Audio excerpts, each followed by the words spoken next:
Bonjour à toutes et à tous et merci de votre fidélité. Après avoir subi les assauts malhonnêtes des scribes et des pharisiens, voilà que Jésus va maintenant être livré et trahi, lâché par ses proches. Les dés sont jetés et Jésus entre dans la nuit de sa passion.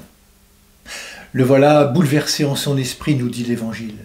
Une nuit qui rejoint toutes les nuits de notre humanité, et Dieu sait s'il y en a.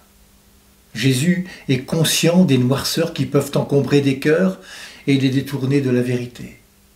Jésus est lucide. Il sait pourquoi il est là. Pour faire naître à la lumière. Bien que bouleversé, il ne se replie pas. Il continue le dialogue avec ses amis. Il leur parle avec franchise de la trahison. Il les place devant leur conscience. Avec eux, il évoque sa mort comme un départ. C'est pour peu de temps que je suis encore avec vous.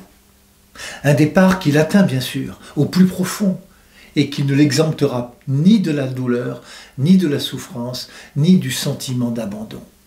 Mais il peut déclarer à ses amis qui vont le lâcher qu'il n'est pas seul et que sa mort n'est pas la fin de l'histoire.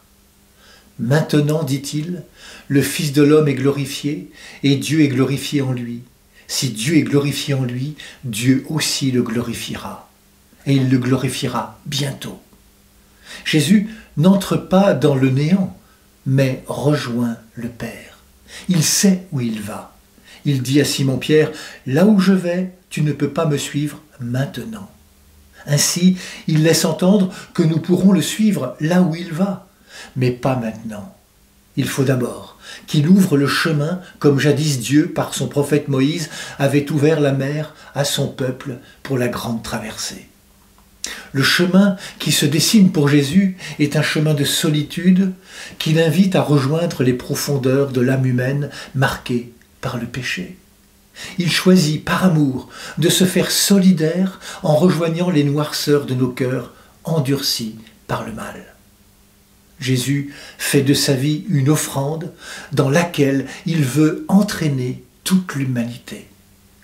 Comme l'a écrit le père Jean-Luc Fabre, laissons-nous imprégner de ce mouvement de cette humanité qui se donne totalement et qui, par là, permet à la divinité de nous rejoindre, chacun de nous, en nos situations, parce que nous sommes reliés au Fils.